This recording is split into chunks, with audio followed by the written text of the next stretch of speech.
রাজশাহীতে বাড়ছে বহুতল ভবন, বাড়ছে তাপমাত্রা, হিট আইল্যান্ড হয়ে উঠছে সিলেট।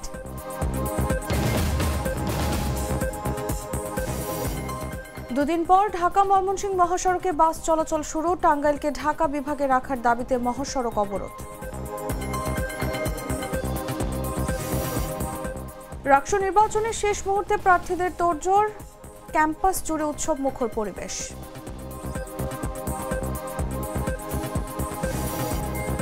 পিরোজপুরে বিনামূল্যে চোখের চিকিৎসা ও ফ্রি ছানি অপারেশন ক্যাম্প অনুষ্ঠিত, দিনব্যাপী চিকিৎসা নিলেন 2 শতাধিক রোগী। এবং শরীয়তপুরের রাতভর অভিযান, নিষেধাজ্ঞা অমান্য করে বিক্রির সময় 2 মণ ইলিশ জব্দ, ইলিশ কেনায় 5 জনের জরিমানা।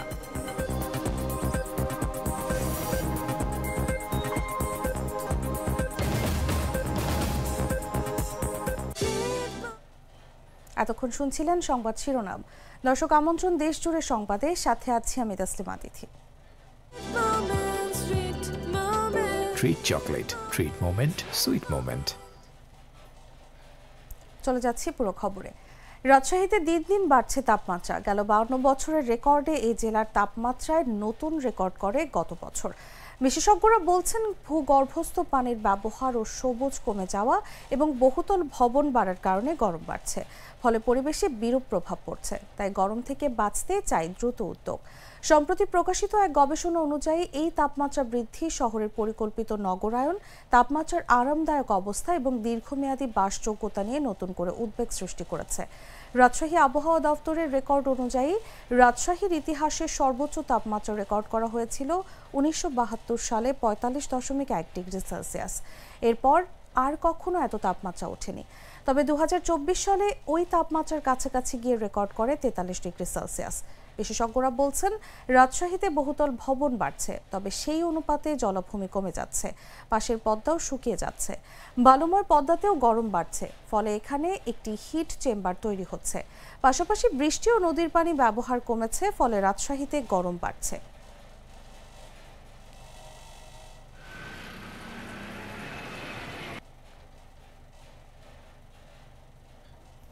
সিলেটের নিয়ম মেনে হচ্ছে না বৃষ্টিপাত, স্বাভাবিক থাকছে না দিন ও রাতের তাপমাত্রা। কখনো টানা বৃষ্টি, আবার কখনো তীব্র তাপপ্রবাহ, আবার কখনো সূর্যোদয়ের পর থেকে সূর্যাস্তের আগ পর্যন্ত প্রকৃতিতে দেখা মিলছে বহু রূপের। আষাঢ়ের প্রথম 15 দিনে, অর্থাৎ জুন মাসের 15 দিনে সিলেটে বৃষ্টিপাত হয়েছে মাত্র 313.2 মিলিমিটার, আর পুরো মাসে 316 মিলিমিটার। সেই হিসেবে 15 দিন বৃষ্টি হয়েছে, বাকি 15 দিন নেই বললেই চলে। আবহাওয়া অফিসের তথ্য মতে সিলেটে শুধু জুন মাসে বৃষ্টিপাতের পরিমাণের বিচ্যুতি ঘটেছে 49%, অর্থাৎ প্রত্যাশার চেয়ে 49% বৃষ্টিপাত কম হয়েছে। জলবায়ু বিশেষজ্ঞরা বলছেন, জলবায়ুর অতি পরিবর্তনের কারণে প্রকৃতিতে বৃষ্টিপাত এবং দিন রাতের তাপমাত্রার ব্যাপক পরিবর্তন ঘটছে। মানুষের অতিমাত্রার অর্থনৈতিক কর্মকাণ্ড আর ভূমি ব্যবহারে ব্যাপক পরিবর্তনের কারণে প্রকৃতি এমন বিরূপ আচরণ করছে। মানুষের এমন কর্মকাণ্ড চলতে থাকলে আগামীতে আরও বেশি প্রভাব পড়বে সিলেটের প্রকৃতিতে।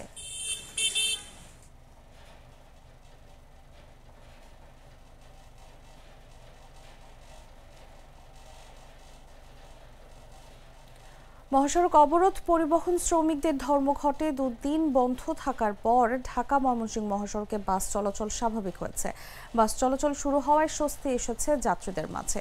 সোমবার সকাল থেকে নগরীর পাটগুদাম বাস টার্মিনাল, মাসকান্দা বাস টার্মিনালে থাকা বাস সহ বিভাগের বাসগুলো ময়মনসিংহ হয়ে ঢাকার উদ্দেশ্যে ছেড়ে যায়। এ বিষয়ে ময়মনসিংহ জেলা মোটর মালিক সমিতির সভাপতি আলমগীর মাহমুদ আলম বলেন, সকাল থেকে ইউনাইটেড ও শৌখিন পরিবহনের বাসগুলো নগরীর মাসকান্দা বাস টার্মিনাল থেকে ঢাকার উদ্দেশ্যে ছেড়ে যাচ্ছে। অন্যান্য বাসগুলোও চলছে, এতে সড়কে স্বস্তি ফিরেছে। এর আগে গেল 10 অক্টোবর বিকেলে এনসিপি ও বৈষম্য বিরোধীদের বিরোধের জেরে পরদিন শনিবার ও রোববার ঢাকা ময়মনসিংহ মহাসড়কে বাস চলাচল বন্ধ হয়ে যায়। এতে চরম ভোগান্তিতে পড়েন যাত্রীরা।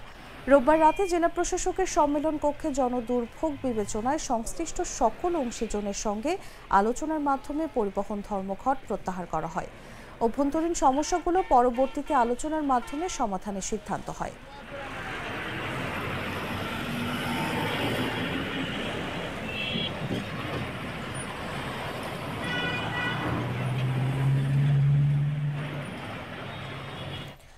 টাঙ্গাইলকে ঢাকা বিভাগে বহাল রাখার দাবিতে ঢাকা টাঙ্গাইল মহাসড়ক অবরোধ করেছে ছাত্র জনতা। এতে সড়কে যান চলাচল বন্ধ হয়ে যায়।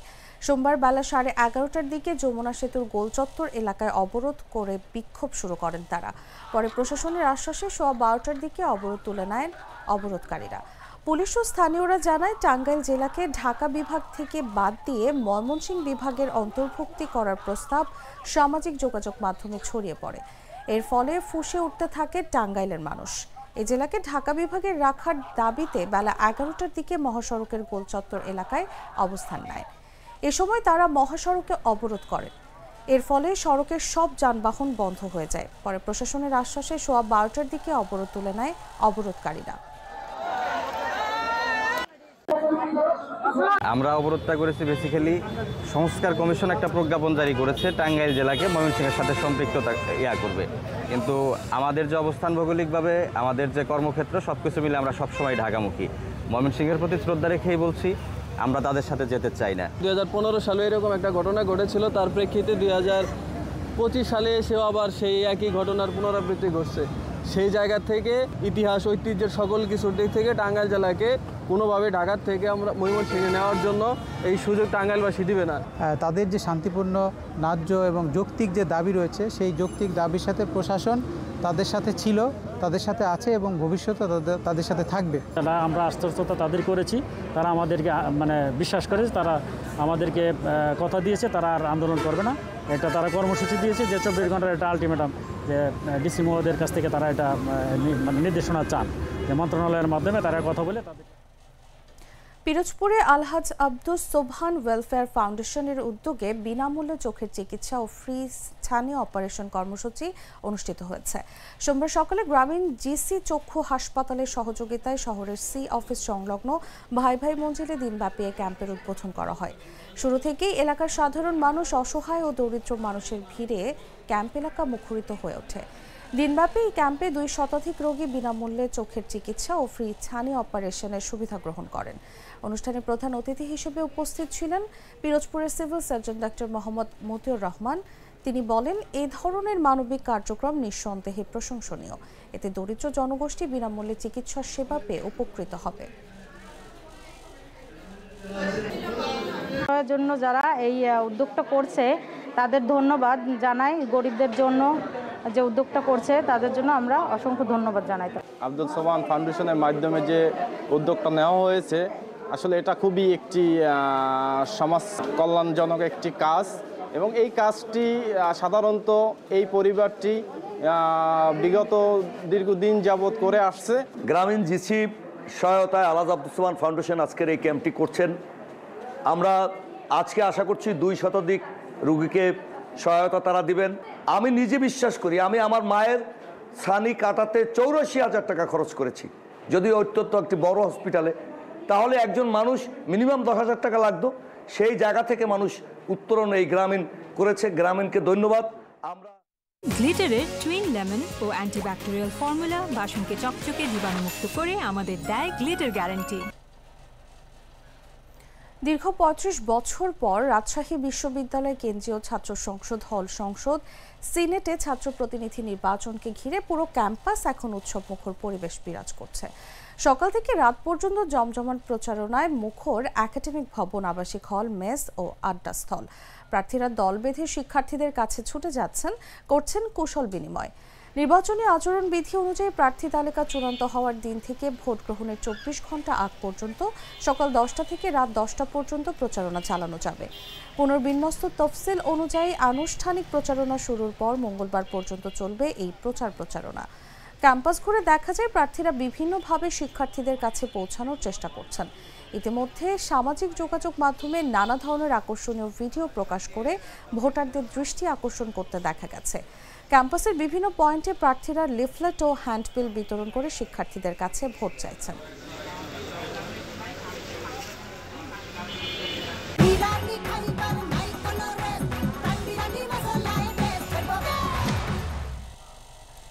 শরীয়তপুরের গোসাইরহাটে নিষেধাজ্ঞা অমান্য করে ইলিশ শিকার শেষে বিক্রির সময় 2 মণ ইলিশ জব্দ করেছে উপজেলা প্রশাসন। এ সময় বিক্রির কাজে ব্যবহৃত একটি ট্রলার জব্দ করা হয়। সোমবার সকালে উপজেলার মেঘনা নদীর চর জালালপুর, টেকপাড় এবং গরিবের চরে এই অভিযান পরিচালনা করা হয়। এ সময় প্রশাসনের টের পেয়ে অসাধু জেলেরা পালিয়ে যায়। পরে চর জালালপুর, টেকপাড় এবং গরিবের চর এলাকা থেকে 80 কেজি ইলিশ সহ একটি ট্রলার জব্দ করা হয়। এদিকে নিষেধাজ্ঞা অমান্য করে ইলিশ কেনার সময় 5 জনকে আটক করেছে উপজেলা প্রশাসন। পরে প্রত্যেককে 5,000 টাকা করে জরিমানা করা হয়। এছাড়াও জব্দ করা মাছ এতিমখানায় বিতরণ করা হয়।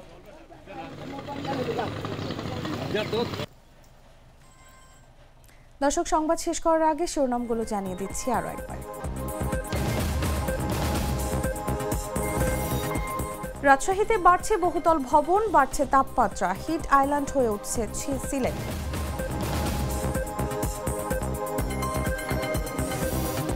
দুদিন পর ঢাকা ময়মনসিংহ মহাসড়কে বাস চলাচল শুরু, টাঙ্গাইলকে ঢাকা বিভাগে রাখার দাবিতে মহাসড়ক অবরোধ। রাকসু নির্বাচনের শেষ মুহূর্তে প্রার্থীদের তোড়জোড়, ক্যাম্পাস জুড়ে উৎসব মুখর পরিবেশ।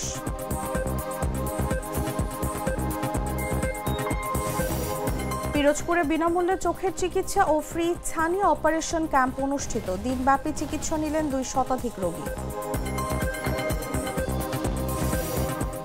এবং শরীয়তপুরের রাতভর অভিযান, নিষেধাজ্ঞা অমান্য করে বিক্রির সময় 2 মণ ইলিশ জব্দ, ইলিশ কেনায় 5 জনের জরিমানা।